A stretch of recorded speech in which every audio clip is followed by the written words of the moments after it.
Vamos a hablar ahora de las propiedades dieléctricas, es decir, propiedades de los materiales aislantes y que no se refieren estrictamente a conductividad. Es cierto que los materiales aislantes se puede producir también una cierta conductividad porque hay iones, entonces como hay iones pues se puede producir un desplazamiento iónico, pero no vamos a entrar en los problemas de la conductividad iónica. Un material dieléctrico es un material aislante, normalmente aislante tanto eléctrica como térmicamente. Son materiales que contienen iones de ambos signos y que por lo tanto son susceptibles de presentar dipolos y por lo tanto presentar una polarización no nula. Aquí tenemos representado un dipolo, el ion positivo y el ion negativo, separados por una distancia d. Aquí tenemos dipolo, cuando apliquemos el campo, el dipolo tenderá a alinearse con el campo.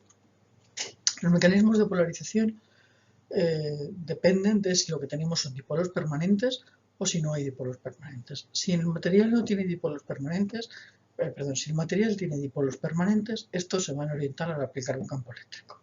Si en el material no hay dipolos permanentes, estos van a aparecer cuando se aplica un campo eléctrico y van a estar, por supuesto, orientados.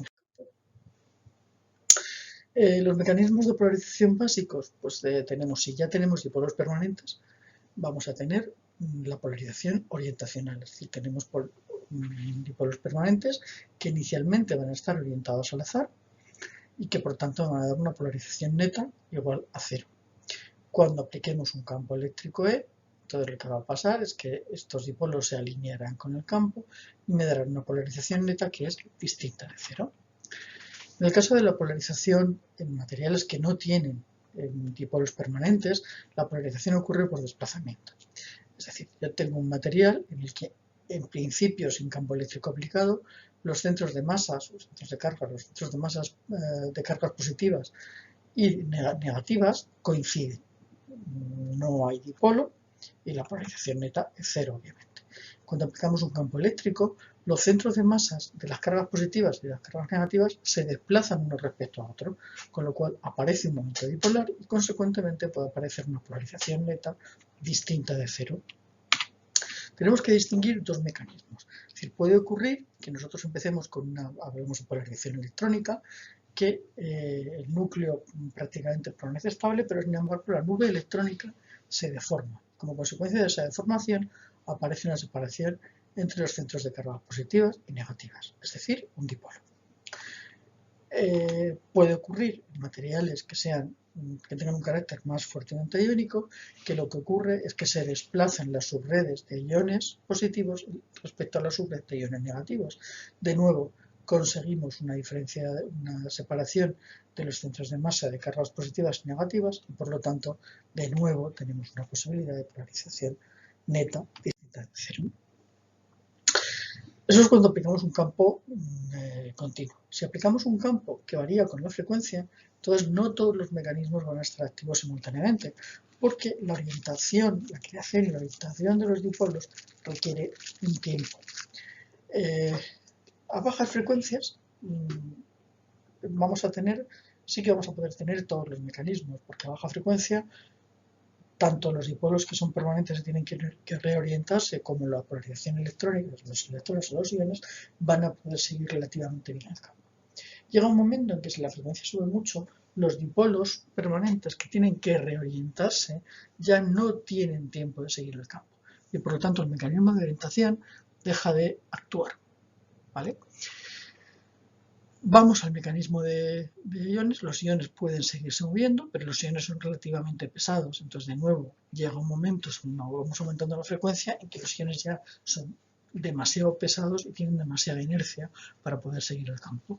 Desaparece también este mecanismo de polarización y nos quedamos solamente con la polarización electrónica. Los electrones son mucho más fáciles de mover y la deformabilidad de las nubes electrónicas permite que se siga al campo de una manera mucho más eficiente, incluso a frecuencias altas, como pueden ser las frecuencias ópticas de 16 Hz. Vamos a calcular el momento dipolar de una molécula de HCN, no sé cómo se llama, que es de 9,8 por 10⁻30 coulombios metro, y las cargas que residen en los átomos de hidrógeno y de nitrógeno son 383 por 10⁻20 coulombios. ¿Vale? Vamos a calcular la longitud del dipolo. es decir, la longitud de la molécula, y vamos a determinar la polarización total suponiendo que todos los dipolos están alineados. El momento dipolar lo podemos calcular como mu igual a Q por R. Podemos suponer que está todo en una dirección, en la misma dirección, es unidimensional y por tanto pasamos a escalares. R es igual a mu partido por Q y nos queda que la distancia de enlace son 250, la longitud de enlace en la molécula son 256 picometros. Si asumimos un empaquetamiento cúbico, podemos calcular el volumen de la celda a partir del parámetro de red que nos lo dan en el enunciado. Este es el volumen de la celda y por lo tanto la polarización será el momento dipolar por unidad de volumen. Por tanto, el módulo 0,034 coulombios partido por metro cuadrado. En otro ejercicio lo que vamos a ver es el óxido de silicio. El óxido de silicio puede presentar diferentes formas cristalinas, una de ellas es el cuarzo alfa. Y lo que vamos a hacer es calcular todos aquí los datos de permitividad, de índice de refracción promedio, etc. Y lo que vamos a hacer es calcular la polarizabilidad electrónica y la polarizabilidad iónica. Bueno, primero, es un cristal hexagonal. En un cristal hexagonal, tanto la permitividad, pues en general cualquier cristal, pero vamos, en particular los hexagonales que tienen menos simetría, tanto la permitividad como el índice de refracción dependen de la dirección cristalográfica, ¿vale? Entonces, las ecuaciones que vamos a utilizar no se verifican exactamente. Sin embargo, nosotros vamos a suponer que los valores que tenemos en el enunciado son los valores medios y vamos a trabajar como si fuera un material isótopo. La polarizabilidad se puede determinar a partir de la ecuación de Clausius-Mosotti en el sistema internacional. Aquí hay que tener mucho cuidado, luego veremos sobre ello con las unidades. N es el número de átomos por unidad de volumen. Para una celda hexagonal, el volumen es C por A cuadrado por el coseno de 30. Y la polarizabilidad, si sustituimos todos los datos, tenemos ya todos los datos en el enunciado, en unidades del sistema internacional es 5,4 por 10 a la menos 40 coulombios partido por voltio y metro cuadrado. Vamos a calcular la polarización iónica. Si no tenemos dipolos permanentes, como es el caso en el óxido de silicio, que no tenemos dipolos permanentes, la componente de orientación directamente no contribuye a la polarizabilidad, porque no hay dipolos que puedan orientarse. De manera que la polarizabilidad es como mucho la iónica más la electrónica. Si nos vamos a frecuencias muy altas, es decir, en la zona visible, nos quedamos solo con la componente electrónica. Y la componente electrónica la vamos a poder determinar a partir de la ecuación de Lorentz-Lorentz. Vale. Metemos los datos del enunciado y nos queda que la polarizabilidad iónica es 2,2 por 10 a la menos 40 y la polarización electrónica 3,18 por 10 a la menos 40 en unidades del sistema internacional. ¿Qué es esto de la polarizabilidad y la ecuación de Clausius-Mosotti? De nuevo, no vamos a entrar en mucho detalle, es un recordatorio de lo que probablemente hayáis visto en un curso de electricidad. La polarizabilidad es, bueno, el momento dipolar es la polarizabilidad por el campo local, es decir, la relación entre el momento dipolar inducido y el campo que lo induce. La polarización es el momento dipolar por unidad de volumen. Aquí también la podemos escribir como epsilon sub 0 por G sub E por E. Y si aplicamos un campo eléctrico, sabemos que tenemos que tener en cuenta qué es lo que pasa con el vector de desplazamiento. Ojo, volvemos a las unidades. El momento dipolar se puede definir alternativamente como alfa epsilon sub 0 por E o como alfa por E. Son definiciones alternativas, pero que lo que van a hacer es provocar un cambio de unidades, ¿vale? Con lo cual hay que tener mucho cuidado y utilizar siempre un sistema que sea coherente.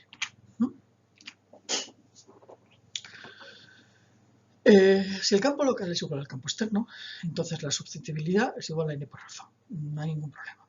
Ahora, si como es lo normal, el campo local no es el campo externo, entonces vamos a tener que aplicar alguno de los modelos de campo local que se utilizan por ahí. Bueno, vamos a suponer que nosotros entendemos que nuestro campo total va a ser el campo externo más un tercio de la polarización. Sustituimos las ecuaciones estas que tenemos en esta zona de la transparencia, sustituimos convenientemente y efectivamente llegamos a la ecuación de Clausius-Mosotti, ¿vale? Ahora, sabemos que epsilon es n más i por k, es decir, la permitividad tiene un término que es proporcional, es el índice, está relacionado con el índice de refracción y otro término que está relacionado con la absorción.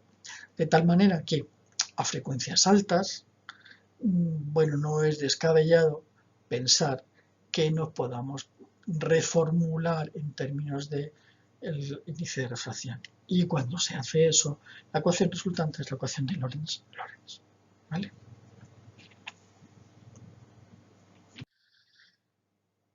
Bueno, esto es un problema ya conocido. Tenemos un condensador, tenemos la capacidad o la capacitancia, como lo queráis llamar. Estas son las expresiones que íbamos a calcular. La constante, vamos a calcular la capacidad de un condensador que estuviera formado por 100 capas. ¿Vale? Su constante dieléctrica es 3000, tenemos aquí todos los datos, 100 capas conectadas en paralelo mediante electrodos de níquel. La capacidad para cada una de las capas sería 13,27 microfaradios y por tanto para las 100 capas, recordad cómo se asociaban los condensadores de serie en paralelo, será 1327 microfaradios. Bueno, un grupo muy importante de materiales, pues son los materiales piezoeléctricos.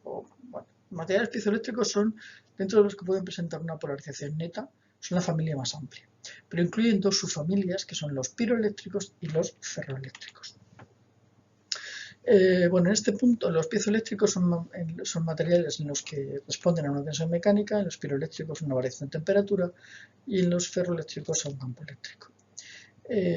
Podéis mirar en los paquetes de DuitPoms de la Universidad de Cambridge, hay 3 paquetes correspondientes a piezoeléctricos, piroeléctricos y ferroeléctricos que son absolutamente maravillosos para entender un poquito más en profundidad qué es lo que pasa con este tipo de materiales que tienen una gran importancia, que tienen muchas aplicaciones.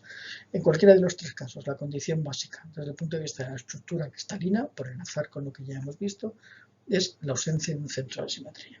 Si no, no puede haber dipolos. No puede haber orientación, ni puede haber ferroelectricidad, ni puede haber nada. Bueno, porque por hacer un ejemplo, vamos a diseñar un encendedor piezoeléctrico. Disponemos de una cerámica típica piezoeléctrica, es el PZT.